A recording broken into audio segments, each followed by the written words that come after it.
Thank you very much. I'm so happy to be here today with you. Thanks for the opportunity. Can everybody hear me okay? Do I need to turn the... talking at that Yeah, level. okay, I will. I'd like to speak up so you can hear me. So I am the reference librarian here at Cary Library in charge of the local history collection. And I have the wonderful opportunity to speak to different groups in town on a variety of different topics. And every time I do, I learn something new, and then I get to share it with you, which is great fun. So I'm very happy to have that opportunity to do that today. I wanted to mention before I get started, I have a handout on the table. I have business cards on the table. If I talk about something that causes you to ask a question, please go ahead and ask. If you want to jump in with a comment about your own experience, if you don't agree with what I'm saying, please feel free to speak up. And I know Bill has the microphone, so he could bring that around if you need it. So I didn't know much about Lexington during, actually I'm going to speak a little bit about World War I and World War II. I'm not from here, I'm actually from Southern California. I just missed the war period. So I set out to learn as much as I can, share some highlights with you. Now everybody knows about Lexington's role in the Revolutionary War. We all hear about it in school and we commemorate it and celebrate it every April. But Lexington during other war times, if you're like me, you might not know quite as much. Lexington during the Civil War, wartime after that. In the library we have, as you can imagine, hundreds of books about the Battle of Lexington and Concord and Bunker Hill, etc. We also have other materials about soldiers and sailors during the Revolutionary War and Civil Wars. We have, skipping forward, we've got some books on the USS Lexington. We've got the collection of DVDs, the interviews that were done with people who participated in the Vietnam Vets Against the War in 1971 Memorial Weekend. So we had a lot of different materials about Lexington, about wartime, but not so specifically on World War I and World War II.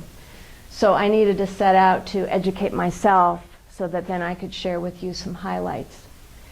And I also wanted to mention, we have the lecture series of this organization in the library. I believe it's about 28 DVDs, several of which are about World War I and World War II. We also have in the library quite a few items and different kinds of materials that I didn't really know we had. So I was happy to uncover them, and they're here on the table for you to look at your leisure when we finish up. All right. So I set out to get information to address some of these questions. What was life like here during the wars? How did residents prepare for war? What kind of support did Lexingtonians offer to support the war effort? What were some of the impacts, and what is the legacy that we take away from Lexington during wartime? And like a good reference librarian, I wanted to find good sources of information, and I want to share a little bit of that information with you today. And that's actually what's on the handout. So Charles Hudson's History of Lexington, this is the go-to comprehensive resource about Lexington, and it has some chapters on military history. However, it was published in 1912. So that doesn't give me any help with World War I and World War II. But for background, every other war, yes.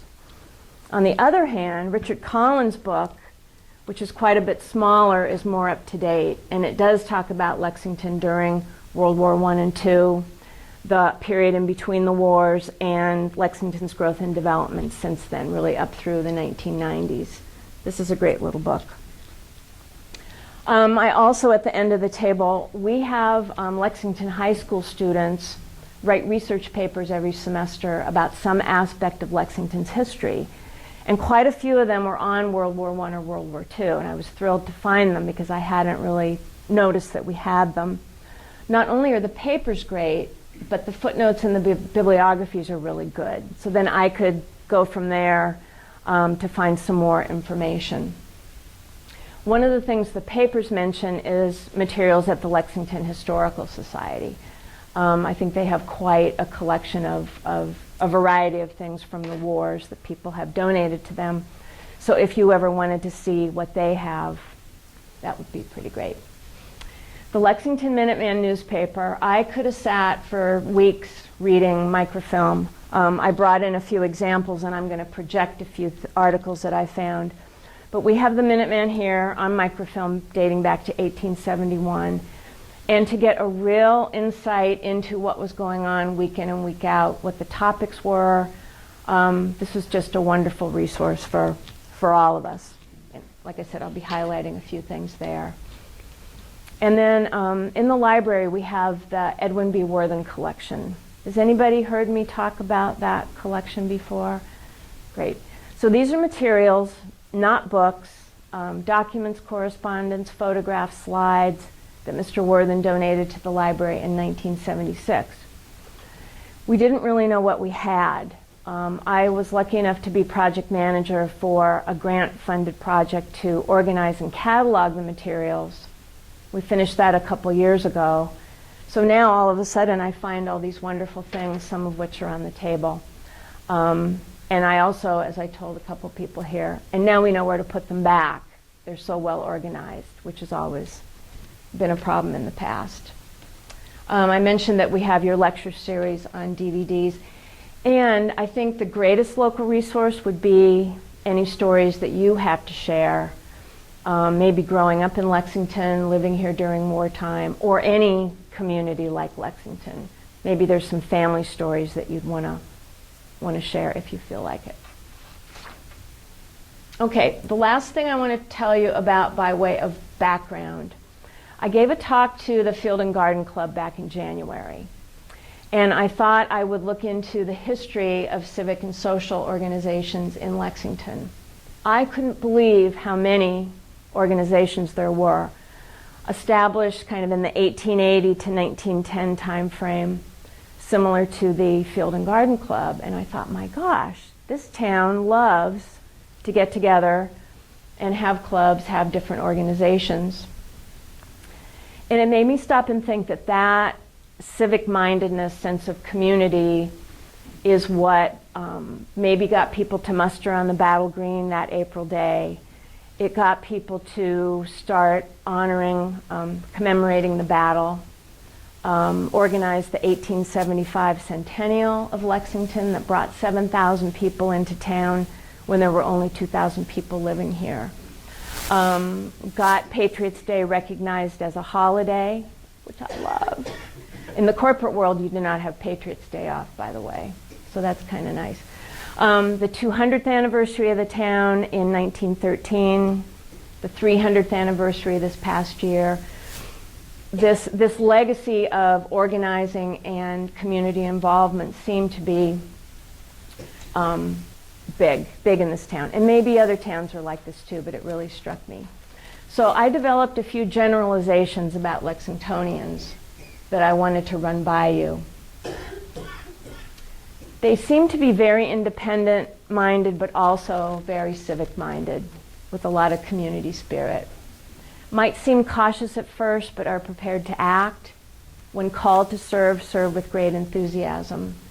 And really like to honor and celebrate the service of others. Would you agree with me? Do you have anything to add? Is that a pretty good summary of... Well, I think this holds true during the two wars. It applies to how Lexington residents participated and supported the war effort.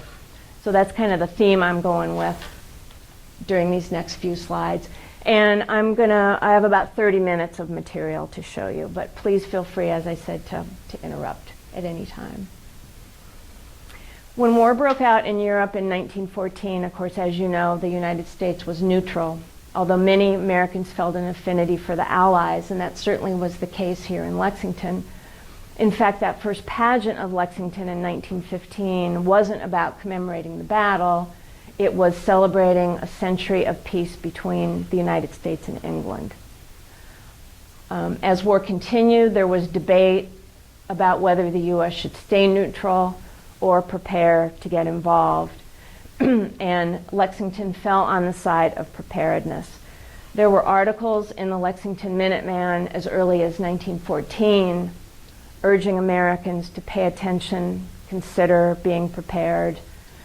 And Lexington began to prepare a full year prior to the U.S. entrance in the war. So I'm going to give you a couple examples of organizations, activities, and fundraising efforts that went on during this time. And this slide is part of that picture that's on the table. The Stanley Hill Post from 1920. Does that exist today, Stanley Hill Post?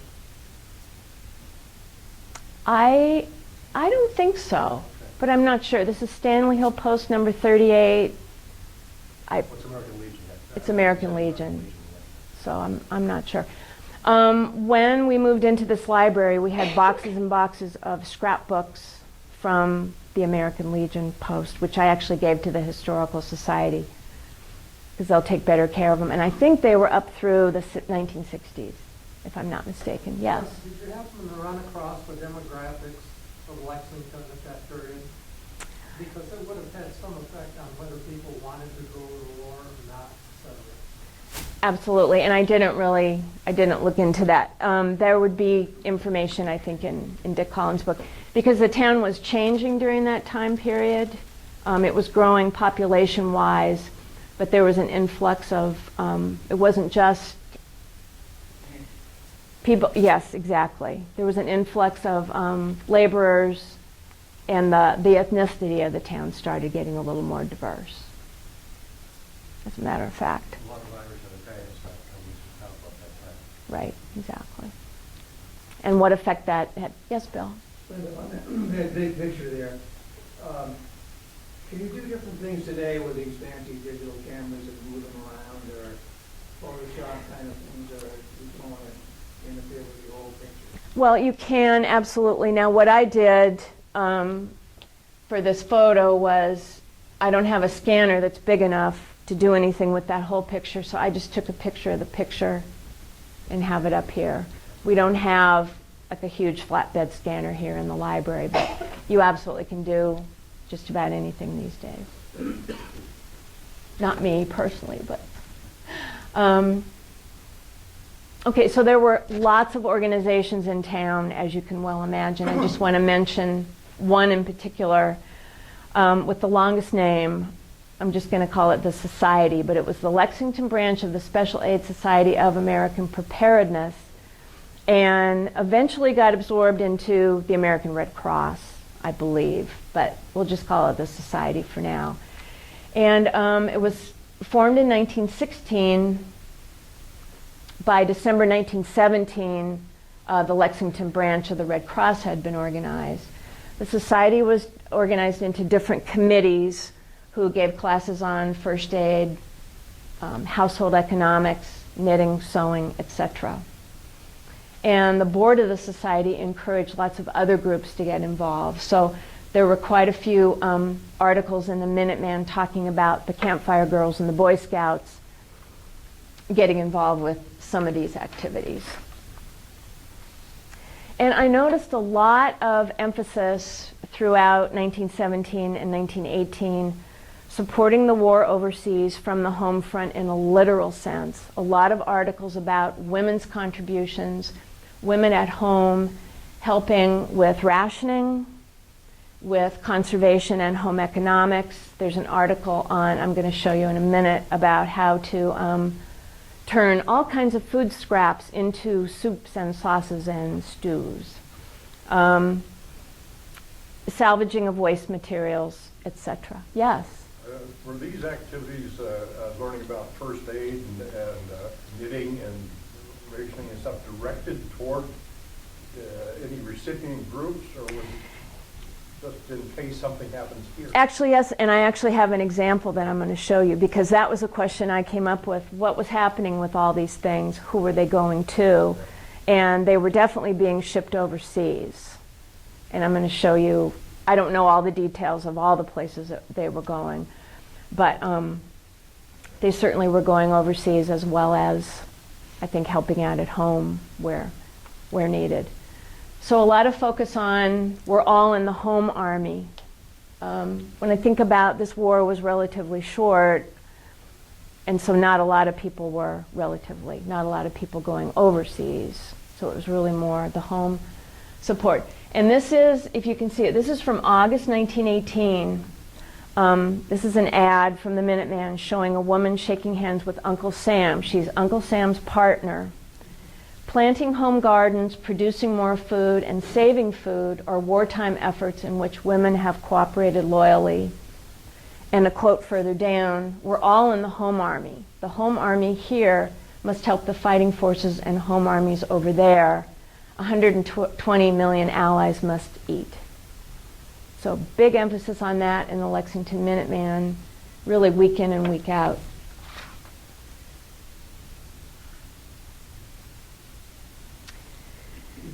When war was declared in April 1917, Lexington residents immediately began to support the war effort financially. And this is a picture of some of the Liberty Loan and Red Cross buttons and pins that I have there on the table from the Worthen collection. Fearing that taxes might erode support for the war, President Wilson hoped to fund it through pocketbook patriotism. And to augment taxes, the government sold bonds as part of several Liberty Loan campaigns. The first bond became available in May 1917, just 1 month after war was declared. Lexington citizens supported this effort throughout the war. So our list of Lexingtonian characteristics might also include a little competitiveness, because everybody wanted to, make sure that they were helping. And I'll show you some examples of that as well. The Minuteman aggressively promoted these campaigns every week through editorials and advertisements. One editorial stated, "A dollar hoarded is a slacker, a dollar wasted is a traitor." So that's pretty serious. And people did contribute generously. You can see from this ad that a lot of the fundraising was oversubscribed. They went over goal a lot. I wanted to show you one ad from 1917, front page, citizens, have you bought your Liberty bonds? Encouraging people to do that. And then a little bit later, April 1918, a little more intense and foreboding. You can keep this from happening here if you support the war, and you can support the war by buying bonds. So there are a lot of these ads every week, looking rather scary. In addition to bonds, Lexington residents filled the war chest. This was constructed by architect Willard Brown, who built a lot of buildings in town, and it was located in Depot Park, below a reproduction of the Captain Parker statue.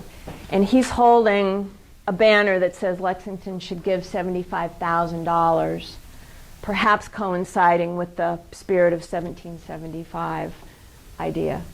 And in a 2-week period in May 1918, the chest raised $60,000, $17,000 of which was actually given to the Red Cross, which is kind of interesting. So, and there's a frame picture on the table of this picture. And if you contributed to the war chest, you got a window banner to hang proudly in your window. And in the spirit of giving, you might have just hung it, but you might have also wondered whether your neighbors had one in their window as well. So it's one of these things in a community, you tend to participate when you see that others are as well. And I have the original of it here on the table. So only subscribing members get to have one of these banners. So did Lexingtonians know where this effort was going, where the money was going? I have an example. I was just thrilled to find it in the Worthen collection. It's a letter from England that I want to read to you, because I think it's pretty neat. Question. Yes? Did you find any notice of what percentage interest the war bonds were giving? I think There's a little bit in this ad. I don't know what it was over time. I mean, that would be interesting, but they're saying, oh, that's the payment of the bonds. I actually don't know. That would be an interesting. That's the term of payment. A bond will double itself in 20 years. So give your children a share in making the world safe for democracy as well. Okay. So this is a letter of thanks from England, from Worthing, England, written on August the 12th, 1917. And it says as follows. Dear Madam, we have received from Mrs. Wright of Lexington a sum of £2 2 which I understand is from you, and which has been given, as a former sum was given, to our society for providing shirts, socks, and other extras for men in the trenches. These gifts are sent directly to personally known officers for distribution to needy men.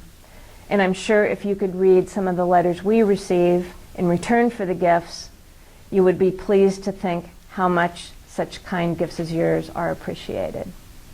So it's just one example, but I think it speaks volumes that, you know, a couple of shillings made a difference in the war overseas. Yes? That was tax widow when I had using the Labor Department's inflation index.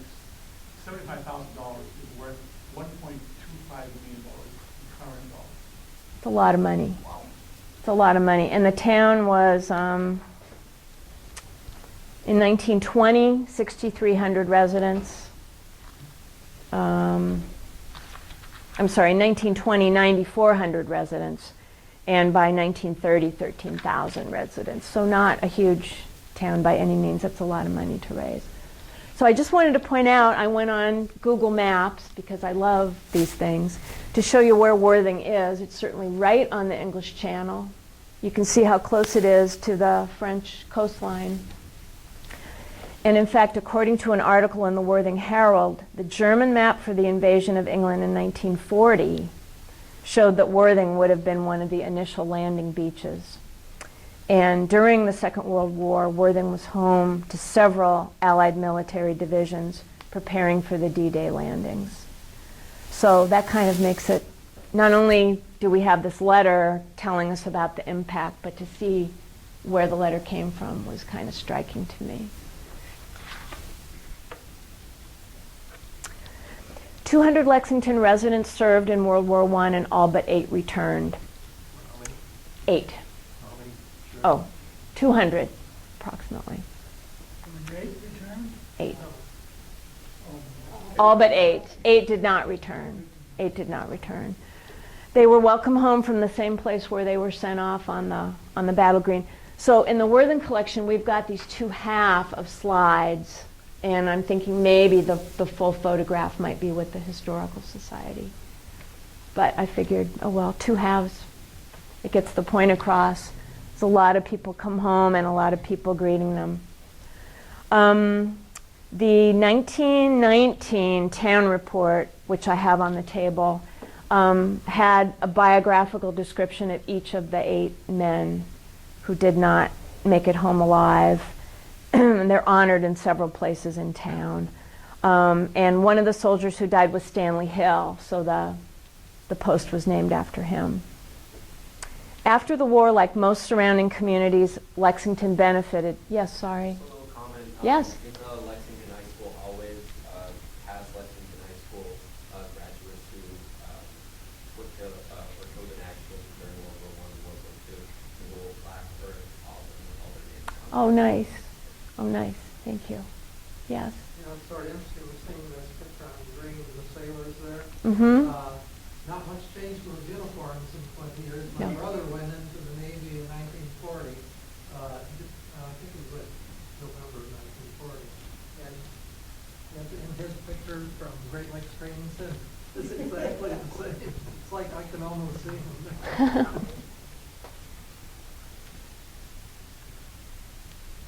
It's a great picture. I'd love to have.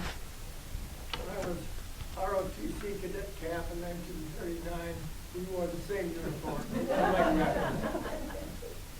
Okay, there you go. Anyway, during the 1920s was a period of growth for Lexington, and there was a flurry of construction, especially in the center. A lot of what we now know as the business district grew, and housing developments started filling open land. Certainly not as much as we saw after World War II, but there was a boom.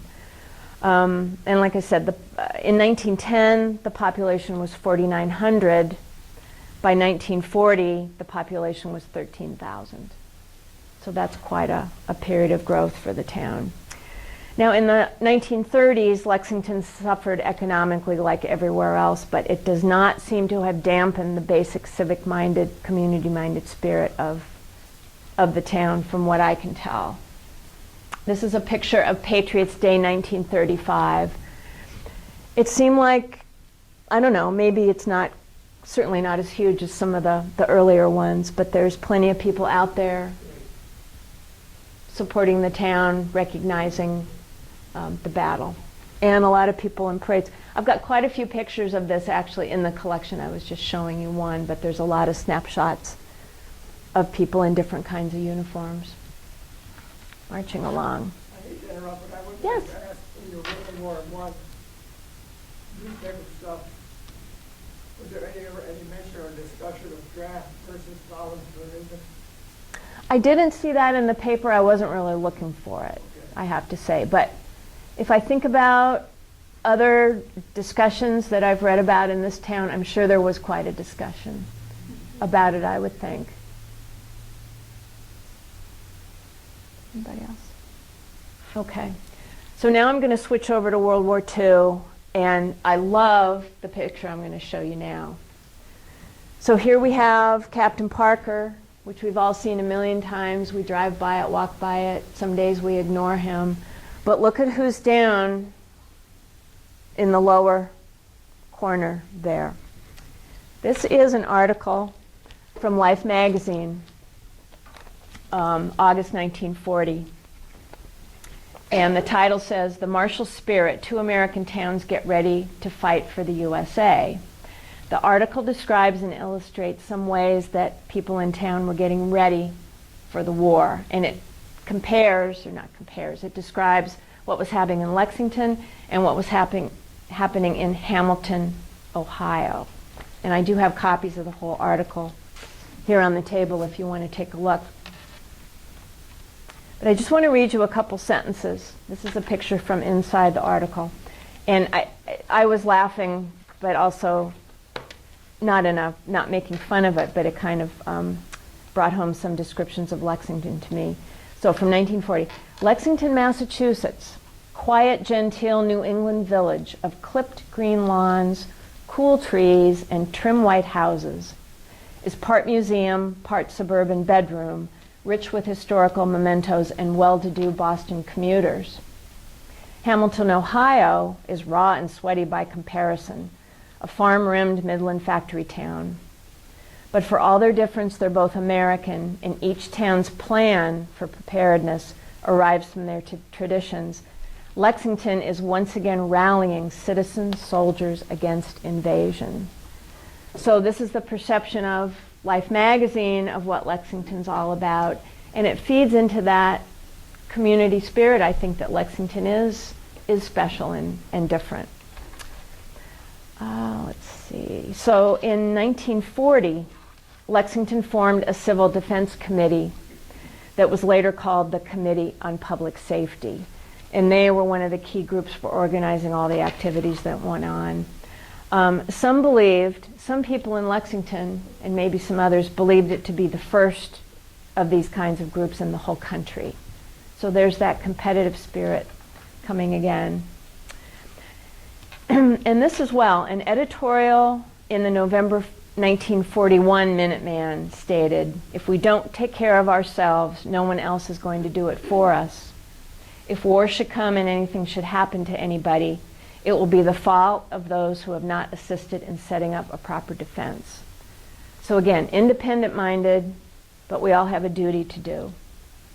And after December 7th, 1941, the committee activated its plans, and I'm going to show you some pictures which are on the table but kind of small, of some of the civil defense activities. So we have, if I understand this correctly, we would build a little structure, set it on fire, and people would learn how to put the fire out. And I'm not sure where this is. There's a little bit of a hill in the background. Maybe it's over near Hayden Recreation Center, or it could be just about anywhere. I wouldn't think it would be too far from the center, because people would be able to get there and gather. Had to be close enough that they had water service. That's right. That's a really good point. A very good point. The town was divided in sections, and civil defense wardens supervised the use of dim-out materials. So everybody had to have, lights out, their dim-out materials up, or Alan Adams, who was the editor of the Minuteman, would call them out in the paper that some citizens are not doing their part to prepare for war.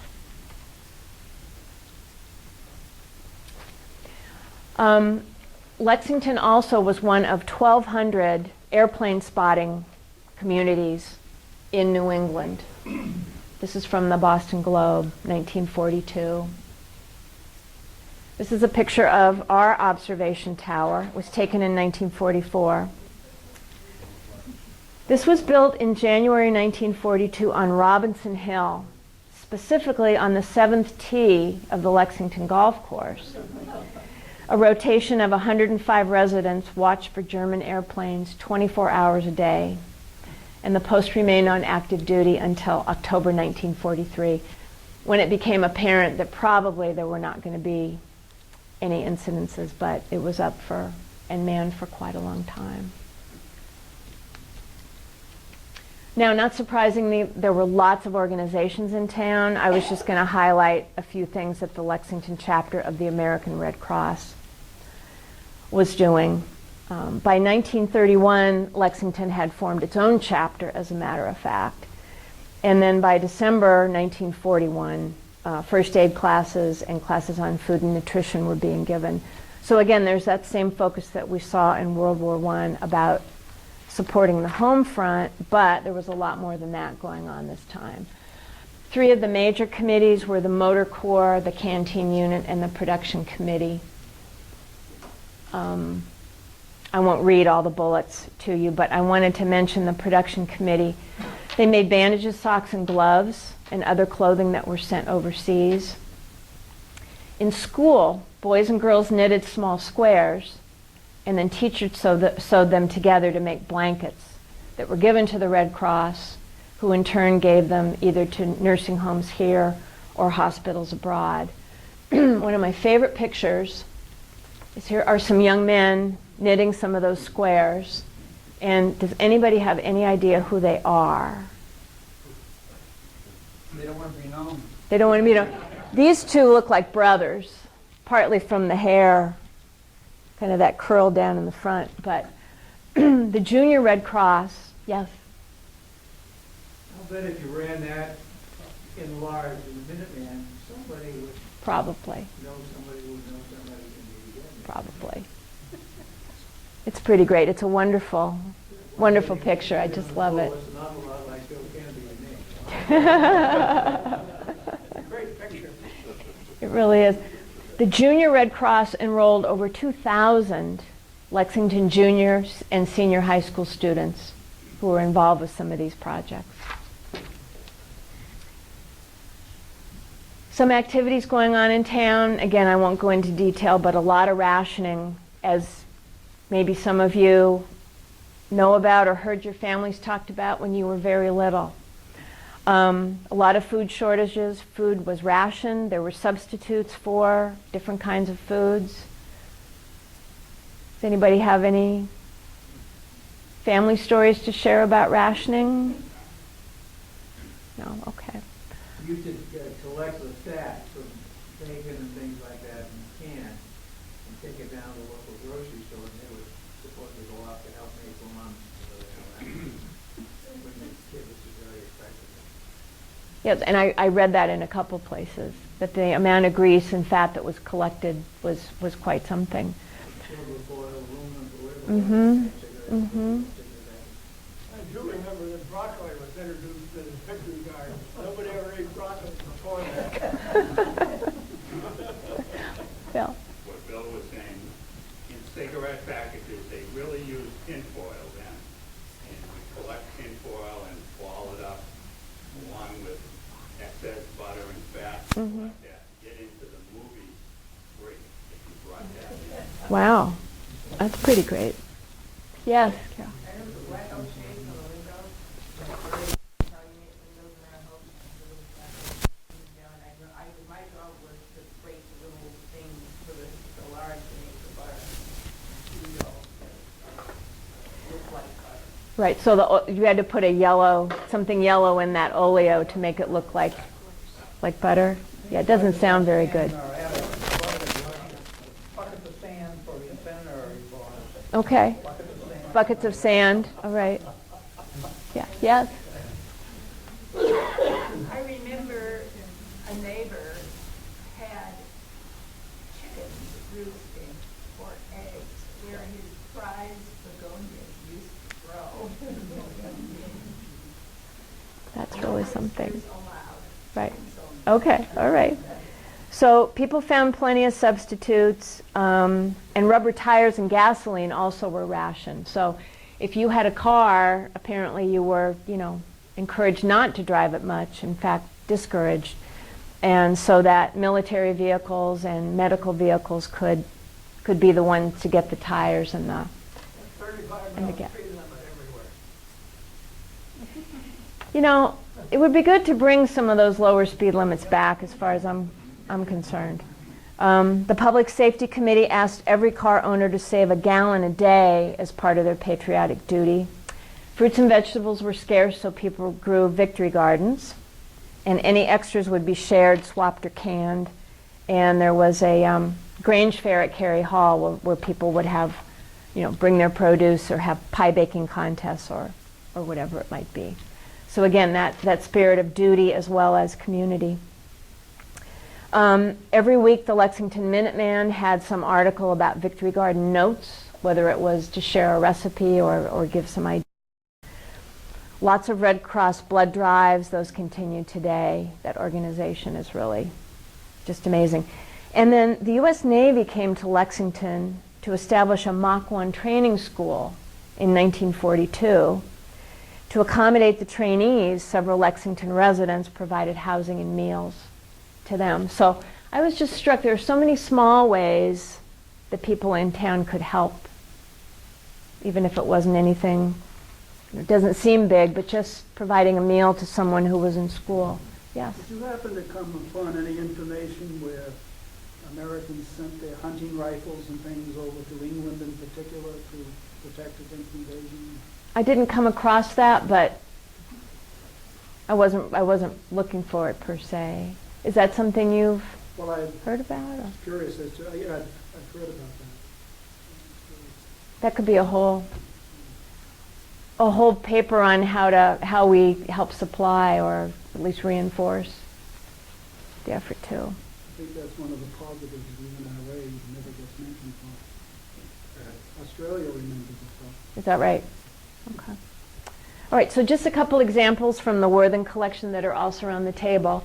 These are ration cards that belong to Anita Pring, who later became Mrs. Edwin Worthen Jr.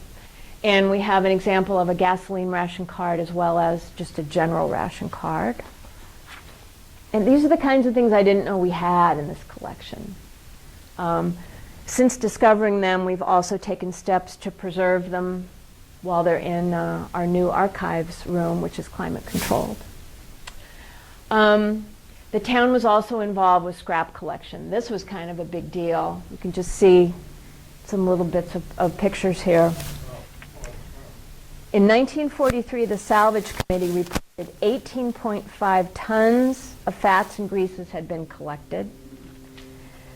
Also that the town had set aside 326 tons of scrap metal. And the Minuteman reported that Lexington led New England in the collection of 3,200 pairs of silk stockings used for powder bags for artillery.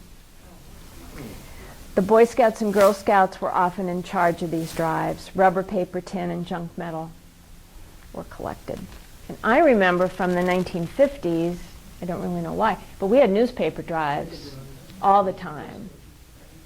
So I remember collecting things, but not so much why we were doing that. Can anybody fill me in on, were we just, it was early recycling, or just for the, They did recycle it. You get paid for it. I grew up Right. as a kid collecting. It was 2 cents for 100 pounds of newspaper. okay. Every 100 pounds of newspaper. And, an old Italian guy would come around with his horse and wagon once a week, pick stuff up and Mhm. weigh it. But I don't know if it was shredded or if it was made into pulp. Pulp, okay. And milk bottles too. Oh yes, I do remember that. Another thing we used to collect was milkweed pods, and because it's like down inside, and they used it for insulation and also for flotation vest. Yeah, it came back Oh. like, Wow. Okay, yes. In my hometown, which was the town of Air, I think carpooling got its beginning there because close to Fort Devens. Sure. when people would get together, they could shop in the PX up on Post Exchange, and they would carpool to do the shopping. Mhm. Great. All right, just a couple of examples of fundraising. There were lots of funds. There was lots of fundraising going on. Almost immediately after the attack on Pearl Harbor, a bond drive began, and within 2 months, Lexington had met and exceeded the goal, as we tend to do. One bond drive project resulted in the purchase of a PT boat for the U.S. Navy, and a plaque was placed on the boat inscribed, "This ship sponsored and made possible by the war bond purchases of the town of Lexington." So that's pretty amazing. To raise money for the war, weekly ads in the Minuteman, similar to World War I, urged residents to buy bonds. And there seemed to be a never-ending effort to raise money to support the war.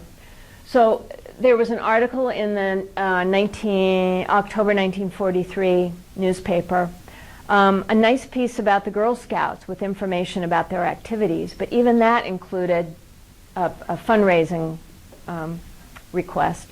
Our Scouts have been active defense workers. They've sold bonds and stamps, collected scraps, worked in the Victory Gardens, cared for children, etc. Extra support is needed to buy proper working materials. Please give generously to the War Fund to protect our best investment, the youth of our land. This was the same issue where there's a note asking kids, let's be good Americans and have a prankless Halloween. And I have to show you this ad.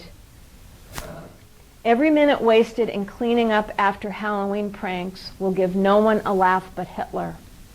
This year, any damage done or manpower wasted will hurt the war effort. So this, when I saw this, I thought this is an example of how really every aspect of life must have been affected during wartime. That the businessmen of Lexington, merchants, have gotten together to ask the kids to please not do too much damage. All right, back to fundraising. Just a few pictures of a war bond rally and parade from 1945. And you can see here, there's some pretty big equipment coming through the center. Another thing on fundraising, we have the bond booklets where you can put in 10-cent stamps and buy them in schools. Mm-hmm. You fill them up and give you have enough for a bond. 75. There are several ways that Lexington was active in recognizing servicemen and women throughout the war. Every week there's an article that includes news of our servicemen and women, and it was interesting to look at these and see that as the war went on, there were more pictures of women in these articles, mostly nurses, but a lot more than earlier on. And this is true from 1942 through 1945, every week. Sometimes it was front page news, but always there was an article or two. This is from November 1943. There's also a war service board that was built and put in front of Cary Hall, where it would list servicemen and women. And then I have on the table here just an example from the 1943 Lexington High School yearbook. They have a couple pages devoted to classmates who are involved in the war.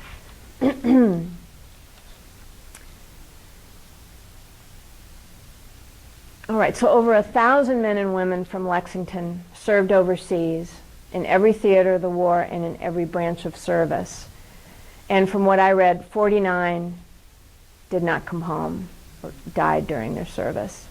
And as you know, there are many memorials in town to honor those who served. This is one that's near the Visitor Center, near the USS Lexington monuments. We actually, here in the library, in the genealogy room, we have this nice memorial plaque. And I also wanted to point out, a couple years ago, the high school asked if we wanted this. I don't know who put it together. I don't know if any of you recognize it.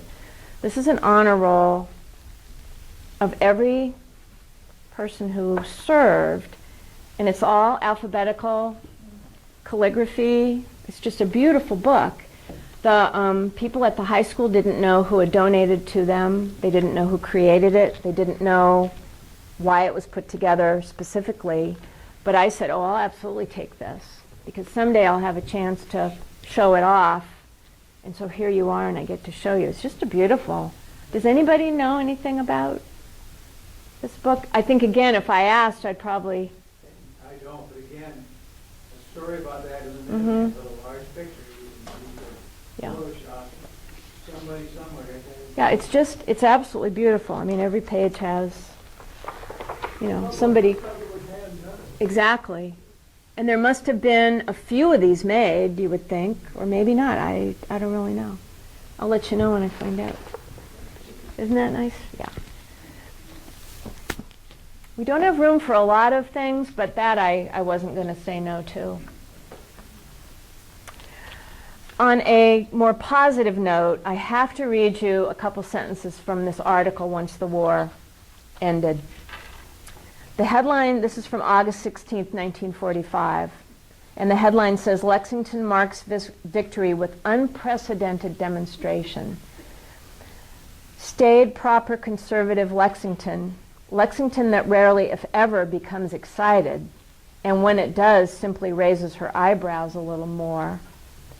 A town that simply abhors noise, let loose last Tuesday with a night of unprecedented, spontaneous celebrating, letting go in the excitement it had been holding back since the famous morning of Paul Revere's ride. Shortly after President Truman's official announcement of the Japanese surrender, people started to gather in the center. At first a few timid blasts from the horns of the cars, then bolder ones, and finally continuous blasts. By 8, Bedlam had let loose. So, Bedlam, Lexington style. Is that an incident that you read about conservatives Lexington? It was a small C here.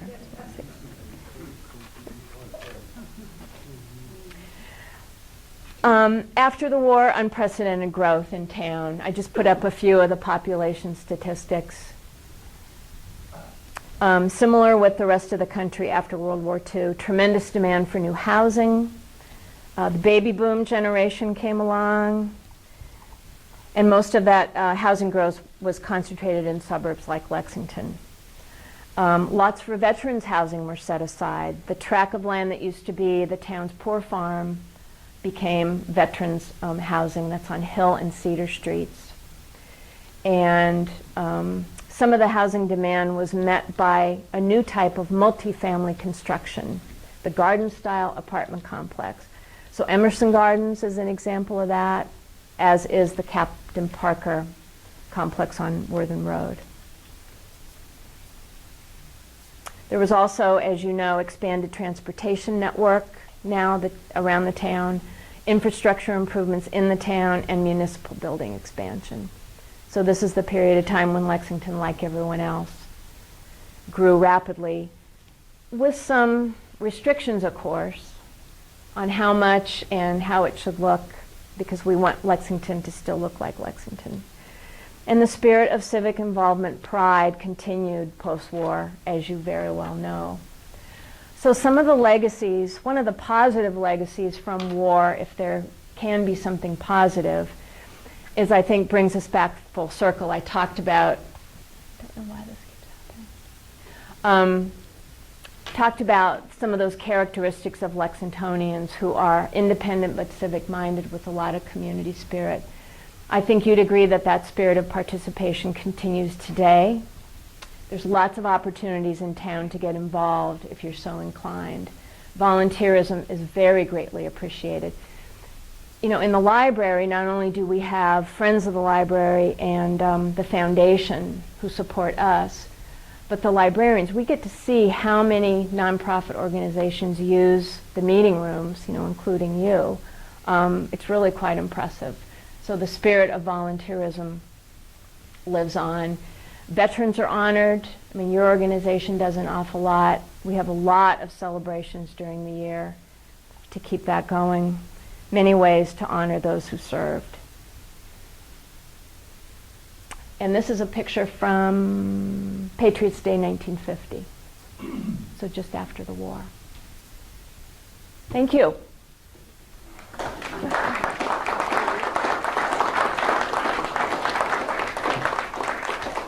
Questions? Thank you, Bill.